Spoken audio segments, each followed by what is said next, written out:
नमस्कार। आप सभी का स्वागत है हमारी आज की इस वीडियो में। आज की इस वीडियो में हम आपको कबीरदास जी के एक ऐसे दोहे के बारे में बताने जा रहे हैं जो जीवन दर्शन की झलक है, जिसमें कहा गया है कि आत्मा की वास्तविक शुद्धि और जागरूकता ही मोक्ष का मार्ग है।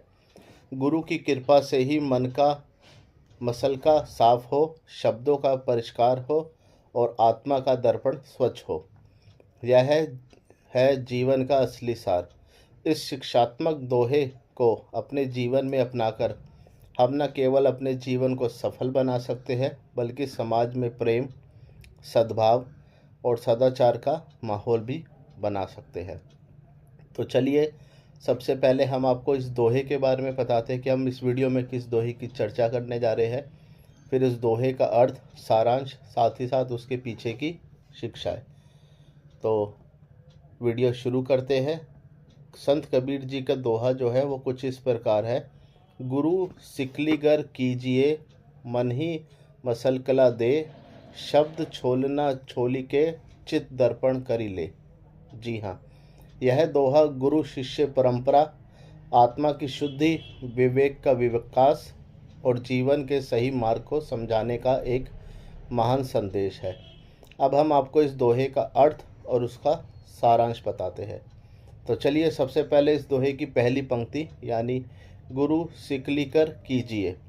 यह भाग कहता है कि अपने गुरु का चयन सावधानी से करें।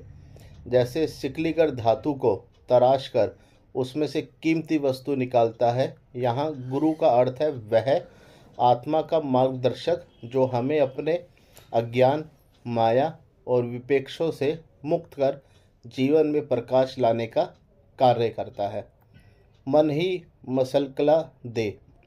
यह वाक्य कहता है कि गुरु की कृपा से हमारे मन के अंदर वह मसलकला यानी मसलकली यानी मसलका का अर्थ है धातु को साफ करने वाला उपकरण, या फिर मसलकला से धातु को चमकाने वाली प्रक्रिया से होता है। अर्थात गुरु की कृपा से मन का काला और जटिल आवरण साफ होता है, जिससे मन की असल सच्चाई और निर्मलता प्रकट होती है। अब हम आपको इस दोहे की दूसरी पंक्ति यानी शब्द छोलना छोली के। जी हाँ, यह अर्थ है हमें अपने शब्दों में सावधानी और सतर्कता बरतनी चाहिए। जैसे सिकलीकर धातु को छोलता है, वैसे ही हमें अपने शब्दों को छीलकर बल्कि परिष्कृत करके मृदु या सार्थक बनाकर उसको बनाना चाहिए, या शब्दों का चयन करना चाहिए। चित्त दर्पण करी ले।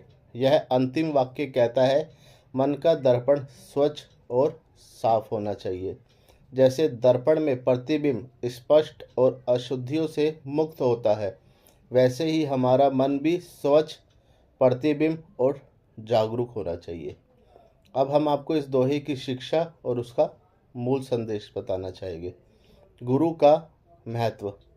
गुरु वह व्यक्तित्व है जो अपने अनुभव, ज्ञान और करुणा से हमें सही मार्ग दिखाता है।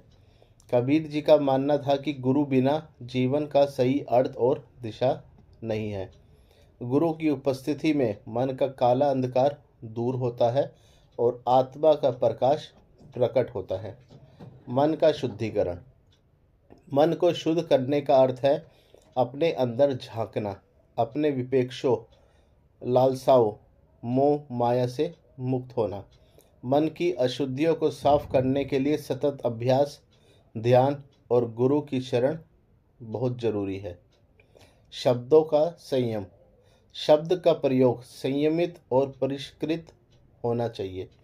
शब्दों की शुद्धता, सत्यता और प्रेम पूर्णता से मन और समाज का कल्याण होता है।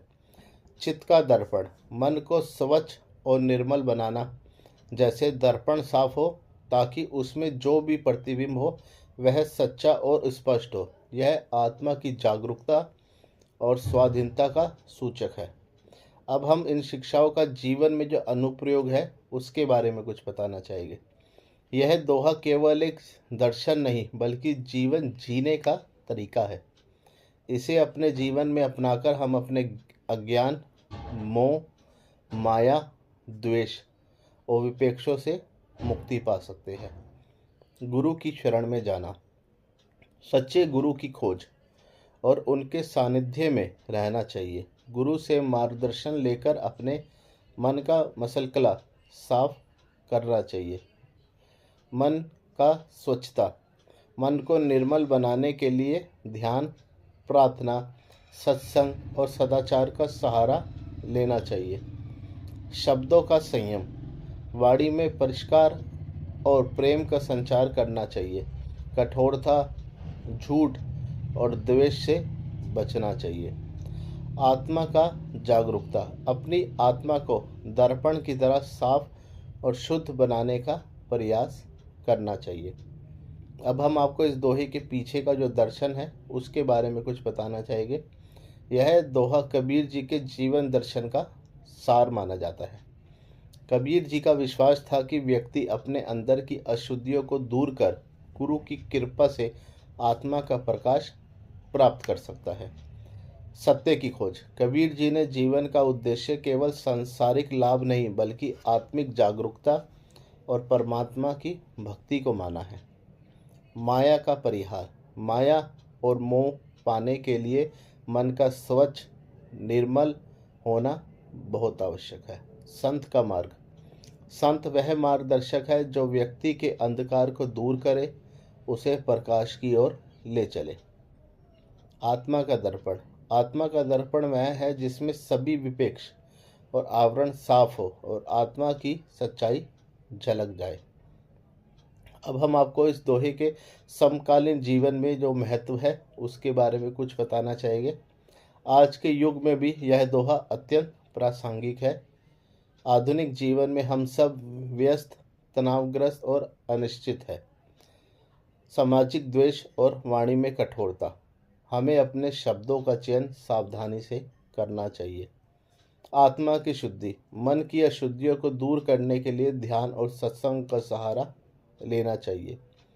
गुरु का महत्व, सही मार्गदर्शन पाने के लिए संत, गुरु या योग्य मार्गदर्शक की शरण में जाना चाहिए। आत्मा का दर्पण, अपने आप को निरीक्षण करें और साथ ही साथ हम अपने जीवन को कितने स्वच्छ और निर्मल बना सकते उसके बाद उसको जांचें। तो अंत में हम इस दोहे के निष्कर्ष में निकलते हैं कि कबीर जी का यह दोहा हमें जीवन का मूल मंत्र देता है। वो मूल मंत्र है सत्य, सरलता, श्रम और गुरु के प्रति श्रद्धा।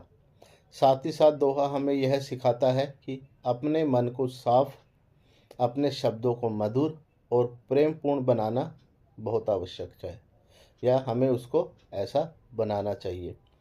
साथ ही साथ अपने अंदर झांक कर आत्मा का दर्पण स्वच्छ करना चाहिए। गुरु की शरण में जाकर अपने मन का मसला साफ कर हम अपने जीवन के वास्तविक उद्देश्य को प्राप्त कर सकते हैं। तो इसी के साथ हमारी आज की जो वीडियो है यहीं समाप्त होती है। आपको ये वीडियो कैसी लगी कमेंट सेक्शन में लिखकर ज़रूर बताइएगा। और कहीं भी शब्दों में बोलने में गलती हुई हो या हमारे शब्दों के द्वारा आपके दिल को कहीं भी ठेस पहुंची हो तो हमें दिल से क्षमा कीजिएगा। वीडियो के अंत तक बने रहने के लिए दिल से शुक्रिया। तो चलिए मिलते हैं दोबारा कल एक नई वीडियो के साथ। और वीडियो समाप्त करने से पहले यदि आप हमारी वीडियो पे नए हैं या पहली बार आए हैं, आपका दिल से शुक्रिया। वीडियो पसंद आने पर अपने दोस्तों, मित्रों, साथ ही साथ फैमिली के लोगों के साथ इसको शेयर कीजिएगा। और साथ ही साथ हमारे चैनल को सब्सक्राइब कीजिएगा और बेल आइकन ज़रूर ऑन करिएगा, जिससे आपको हमारे चैनल के नोटिफिकेशन मिलते रहे। तो चलिए फिर मिलते हैं दोबारा। सभी को राधे राधे।